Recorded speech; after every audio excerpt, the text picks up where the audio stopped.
Assalamualaikum warahmatullahi wabarakatuh. Baiklah, kami dari kelompok 6 akan mempresentasikan mengenai perkembangan Minangkabau pasca kemerdekaan pada masa demokrasi liberal.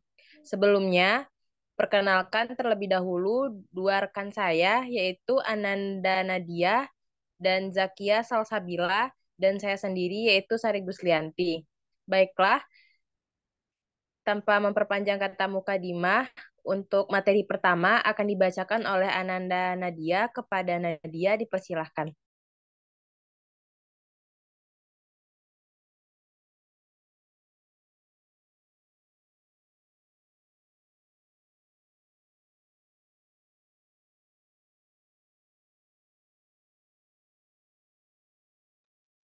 Baik, terima kasih moderator atas waktunya. Saya akan menjelaskan materi mengenai keadaan Minangkabau pada masa demokrasi liberal dalam PDRI.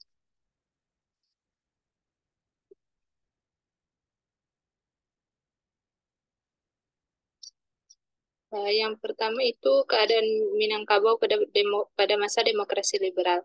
Pada awal perkembangan pemerintahan di Sumatera, Sumatera Barat merupakan wilayah yang berada di Provinsi Sumatera Tengah. Setelah adanya pengakuan kedaulatan oleh Belanda pada tahun 1949, Provinsi Sumatera dimekarkan menjadi 3 provinsi, yaitu Sumatera Tengah, Provinsi Sumatera Utara, dan Provinsi Sumatera Selatan. Setelah adanya pemekaran tersebut, Keresidenan Sumatera Barat, Jambi, dan Riau ikut ke dalam Provinsi Sumatera Tengah, yang dimana pada masa itu eh, Bukit Tinggi menjadi ibu kota Provinsi Sumatera Tengah. Setelah Indonesia merdeka terjadi kembali pemekaran keresidenan, yang mana Sumatera Barat berubah menjadi Provinsi Sumatera Barat dengan Padang sebagai ibu kotanya. Kemudian sebelum terjadinya agresi militer Belanda II, pemerintah telah bersiap untuk menghadapi kemungkinan terjadinya serangan militer Belanda. Pemerintah Republik di Jawa telah menduga kemungkinan agresi militer Belanda II dan telah membuat rencana menghadapi kemungkinan itu pada bulan November 1948. Wakil Presiden Muhammad Hatta mengajak Menteri Kemakmuran Mr. Syafruddin Prawira Negara ke Bukit Tinggi,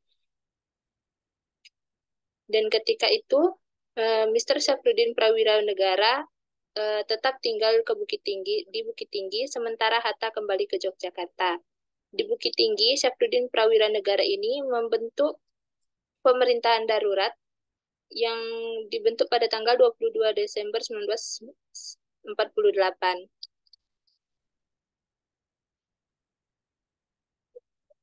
Nah, pada masa itu program kerja pemerintahan darurat Republik Indonesia ini tuh ada 7. Yang pertama, melakukan pembentukan daerah subkomando A yang meliputi wilayah Padang Pariaman,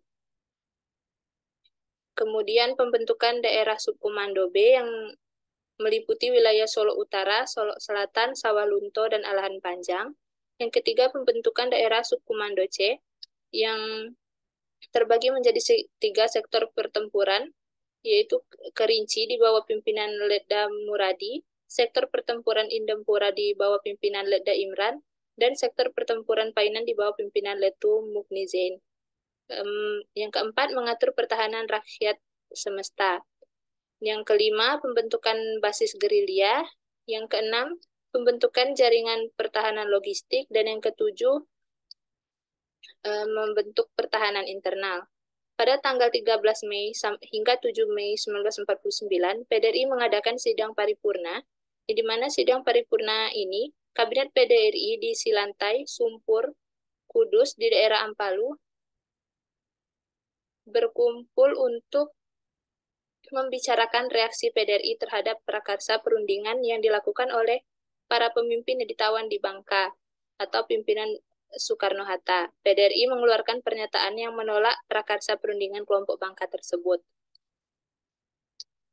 Yang terjadi di Sumatera Barat pada demokrasi liberal ini adalah untuk meluruskan penyimpangan yang dilakukan oleh pemerintah Hindia Belanda terhadap pemerintahan nagari yang tercermin dalam struktur baru pemerintahan nagari. Itu saja yang dapat saya sampaikan. Saya kembalikan ke moderator. Baiklah, terima kasih kepada Nadia. Materi selanjutnya akan dibacakan oleh Zaskia. Kepada Kia dipersilahkan.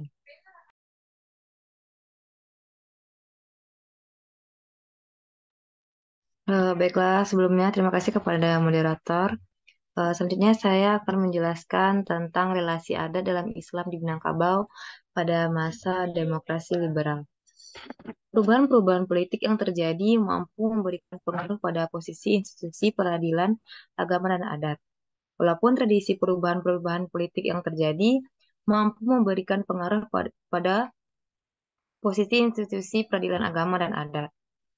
Walaupun tradisi substantif, kedua sistem hukum ini terbukti tetap tidak terpengaruh oleh berbagai macam pergolakan politik. Di Sumatera sendiri, upaya nasionalisasi lembaga peradilan dan pergantian otoritas kesultanan dengan menghilangkan kekuatan hukum adat mendorong munculnya konflik-konflik berdarah. Pada Undang-Undang Nomor 23 Tahun 1947, pada tanggal 29 Agustus 1947, secara ekspresif menghapuskan eksistensi peradilan adat yang berada di wilayah otonomi Jawa dan Sumatera. Upaya ini masih terus dilanjutkan dengan ditetapkannya Undang-Undang Nomor 19 Tahun 1948 pada bulan Juni tahun 1948. Ambiguitas dalam pemaknaan ini dimaksud sebagai dua kutub yang saling berlawanan. Dalam prakteknya, setiap kesempatan muncul selalu dipergunakan oleh pejabat peradilan untuk menyisihkan hukum adat. Pada kenyataannya, penggunaan konsep hukum yang hidup dalam masyarakat ini hanya mengkamuflasekan intensitas ketegangan antara pihak yang menguasai pemerintah nasional yang baru dengan kekuatan-kekuatan Islam.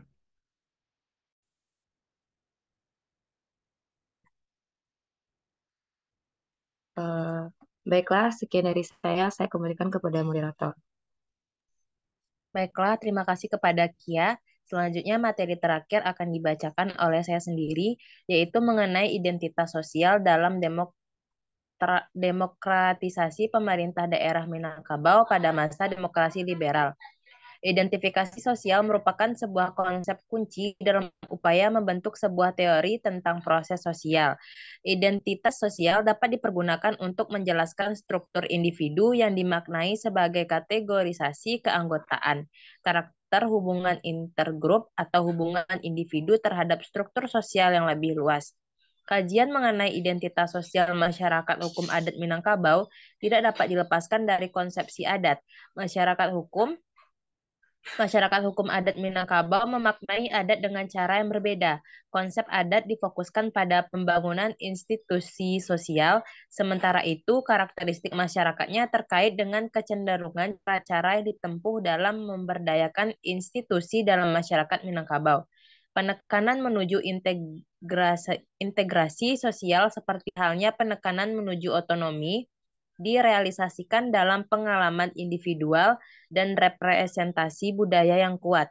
Abstraksi identitas sosial, nilai-nilai, dan adat Minangkabau terjabarkan dalam sistem pemerintahan yang dipergunakan institusi sosial asli nagari.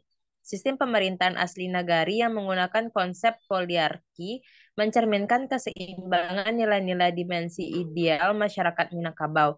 Pada dasarnya, demokrasi mempunyai banyak pemaknaan. Adanya legalitas terhadap sistem pemerintahan nagari pada dasarnya merupakan bentuk pengakuan terhadap HAM kultural yang berada kebinekaan masyarakat. Baiklah, sekian presentasi dari saya. Selanjutnya akan dilanjutkan di dalam e-learning atau kolom e-learning, yaitu akan memberikan sesi kritik dan saran ataupun pertanyaan kepada teman-teman yang ingin mengkritik ataupun memberikan pertanyaan, boleh langsung ke e-learning yang telah kami buka. Sekian presentasi dari kelompok 6. Jika ada kata-kata kami yang salah, kami mohon maaf. Wabillahi taufiq wal hidayah. Assalamualaikum warahmatullahi wabarakatuh.